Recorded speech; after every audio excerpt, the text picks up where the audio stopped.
आज हमारे पास जो सोर्सेज हैं वो असल में एक YouTube वीडियो का ट्रांसक्रिप्ट है। और ये कोई आम बातचीत नहीं है। ये एक दृष्टिहीन व्यक्ति और एक मुस्लिम महिला के बीच की एक बहुत ही कच्ची मतलब अनफिल्टर्ड बातचीत है। बिल्कुल। और वो बात कर रहे हैं प्यार, शादी और उन दीवारों की जो उनके बीच खड़ी हैं। और ये दीवारें सिर्फ एक नहीं, कई हैं। एक तो है विकलांगता की, दूसरी धर्म की, और शायद जो सबसे बड़ी दीवार है वो है व्यवहारिकता की, यानी प्रैक्टिकल रियलिटी की। बिल्कुल। तो आज हम इसी बातचीत की गहराई में उतरने वाले हैं।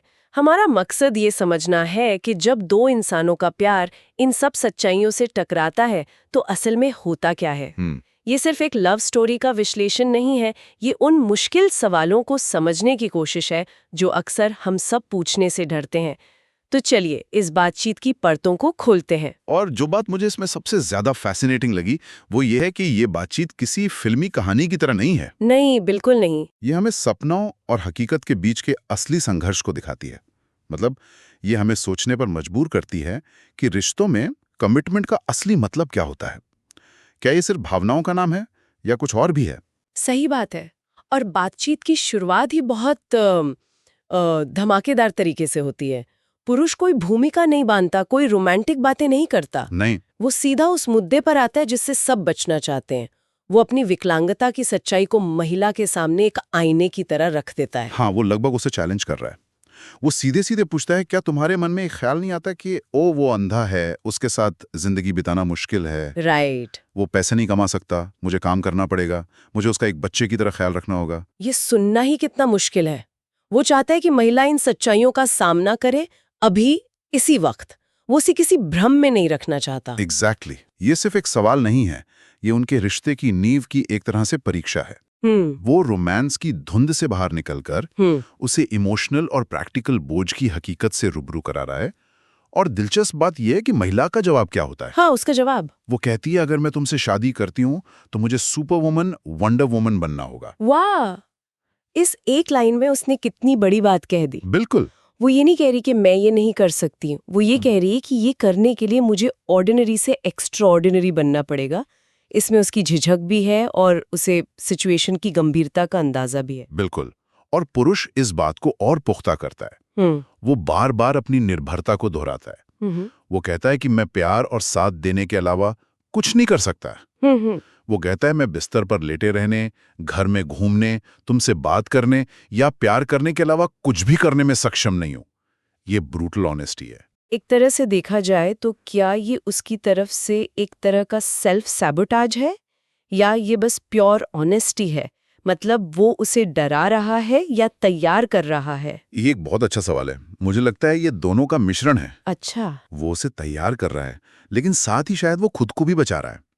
अगर वो अभी भाग जाती है तो शायद दर्द कम होगा। राइट। लेकिन अगर वो झूठी उम्मीदों के साथ रिश्ते में आती है और बाद में टूट जाती है तो वो दर्द दोनों के लिए असहनीय होगा। और महिला का जो संघर्ष है वो साफ दिखता है, उसकी लंबी खामोशी और फिर उसका ये मानना कि ये मेरे लिए सच में बहुत मुश्किल है, ये सब कुछ कह जाता है।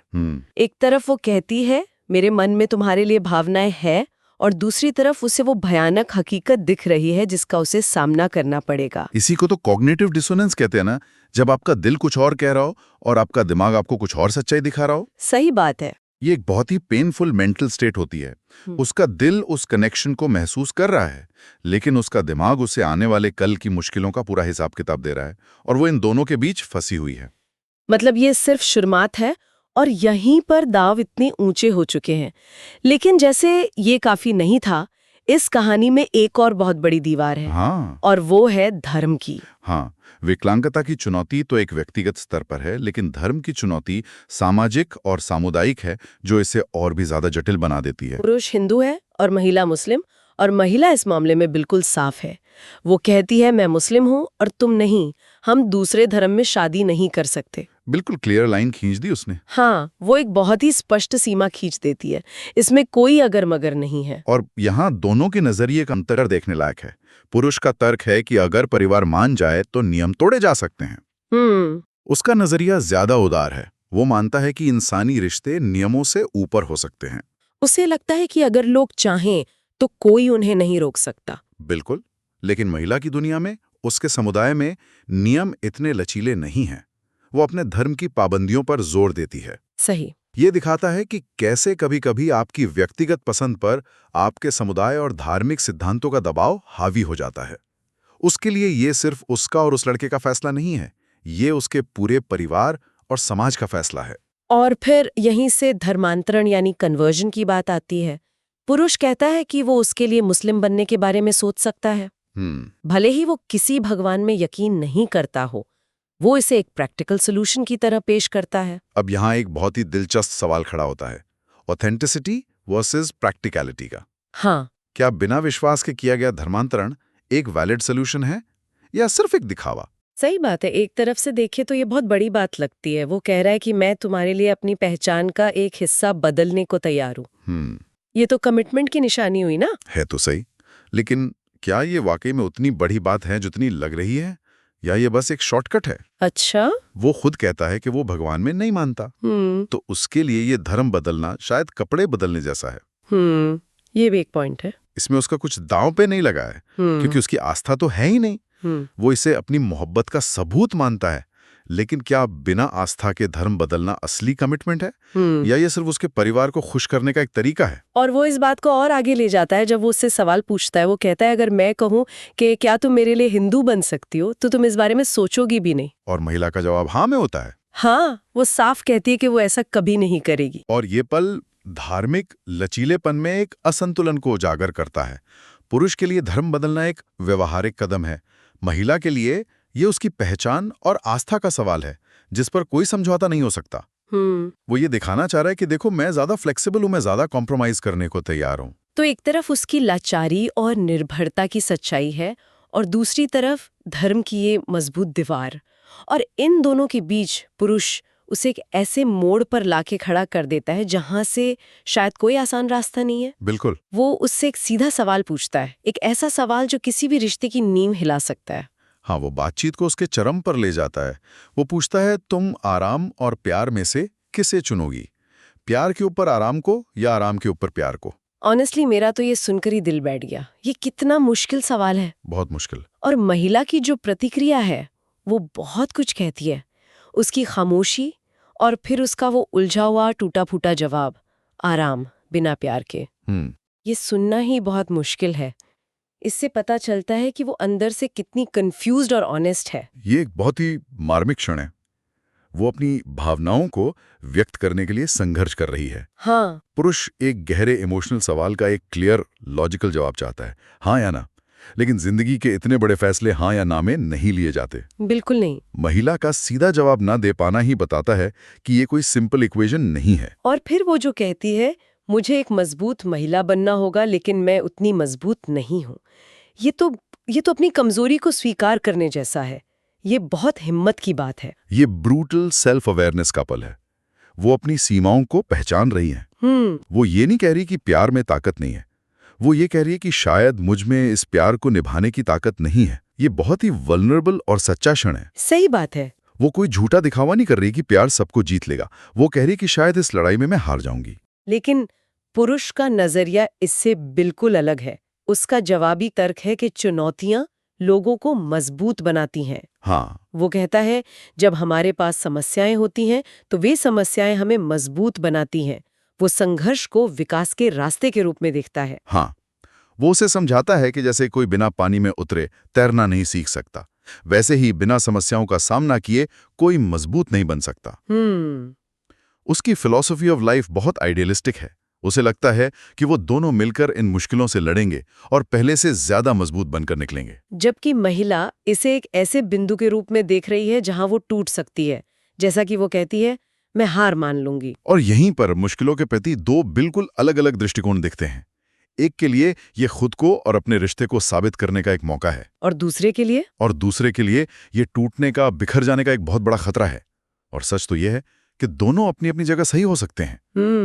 कोई नहीं जानता कि वो चुनौती आपको मजबूत बनाएगी या तोड़ देगी। तो फिर सवाल ये उठता है कि ये किस तरह का प्यार है, अगर एक साथी चुनौतियों को अपनाने के लिए तैयार है और दूसरा उनसे इतना डरा हुआ है। और पुरुष इस सवाल को सीधे सीधे उठाता भी है।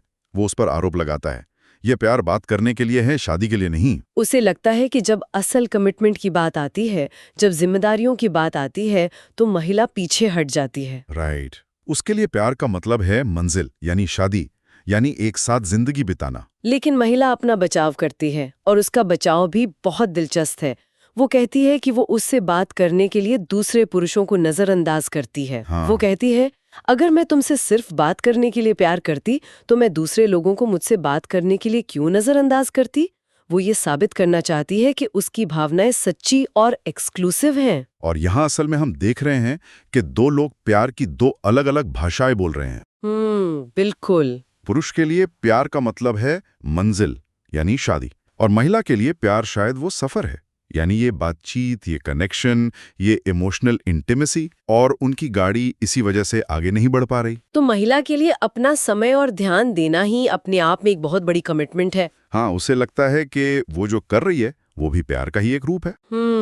बिल्कुल।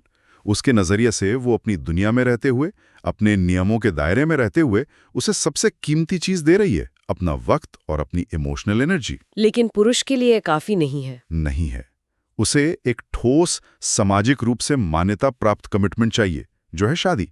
और यहीं पर दोनों की परिभाषाएं टकरा जाती हैं। और बातचीत के अंत में ये टकराव और भी साफ हो जाता है। पुरुष की एक सीधी सी गुहार है, मुझसे शादी कर लो। हाँ, एक सिंपल डायरेक्ट प्रपोजल। जबकि महिला का दिमाग कहाँ चला जाता है? वो हिसाब लगाने लगती है कि उसे क्या-क्या छोड़ना पड़ेगा। वो कहती है कि उसे भारत में रहना होगा, अपना परिवार छोड़ना होगा, शायद सालों तक उनसे मिल भी ना पाए। बिल्कुल। ये दिखाता है कि इस फैसले का वजन कितना ज्यादा है। और ज्यादातर वजन उसी के कंधों पर है। बिल्कुल। ये सिर्फ दो लोगों की शादी नहीं है, ये उसकी पूरी दुनिया को पीछे छोड़ने जैसा है। उसे अपना देश, अपनी संस्कृति, अपना परिवार, सब कुछ छोड़ना होगा। बिल्कुल। पुरुष के लिए शादी एक शुरुआत है, महिला के लिए ये कई चीजों का अंत भी है। हाँ, और इस रिश्ते में सैक्रिफाइस का पलड़ा एक तरफ बहुत भारी है। बहुत भारी। और शायद यही बात उसे सबसे ज्यादा डरा रही है। तो इस पूरी बातचीत को समझने के बाद हम कहाँ पहुंचते हैं? हमने प्यार और व्यावहारिकता, पर्सनल चॉइस और सोशल रूल्स के बीच एक बहुत ही कच्चा, अनफिल्टर्ड संघर्ष देखा। बिल्कुल। और ये बातचीत आसान जवाब खोजने के बारे में है ही नहीं। ये इसलिए इतनी पावरफुल है क्योंकि ये उन मुश्किल सवालों को सामने लाती है जिनसे हम अक्सर बचते हैं। ये हमें ये दिखाती है कि प्यार और विश्वास जैसी एब्स्ट्रैक्ट बातें जब असल जिंदगी के हाई स्टेक्स फैसलों से टकराती हैं तो कितनी कॉम्प्लिकेटेड हो जाती हैं। यहाँ कोई हीरो नहीं है, कोई विलन नहीं है, बस दो इंसान हैं जो अपनी अपनी सच्चाइयों और डरों के साथ एक मुश्किल रास्ते पर खड़े हैं। एग्जैक्टली। और दोनों के तर्क अपनी अपनी जगह वजन रखते हैं। कोई भी पूरी तरह गलत या सही नहीं है, और शायद यही जिंदगी है। और हम सुनने वालों के लिए एक सवाल छोड़ जाते हैं। पुरुष का तर्क है कि समस्याओं का सामना करना इंसान को मजबूत बनाता है, जबकि महिला को डर है कि वो हार मान लेगी, वो टूट जाएगी। ये हमें सोचने पर मजबूर करता है, किसी भी रिश्ते में वो रेखा कहाँ होती है जो एक बंधन को मजबूत करने वाली चुनौती और उसे तोड़ने वाले बोझ के बीच होती है। सवाल है, क्योंकि हर चुनौती की कीमत होती है, तो कोई भी उस चुनौती को स्वीकार करने से पहले ये कैसे जान सकता है कि वो कीमत चुकाने के बाद मजबूत होकर उभरेगा या बिखर जाएगा? इस अंतर को कैसे जाना जा सकता है?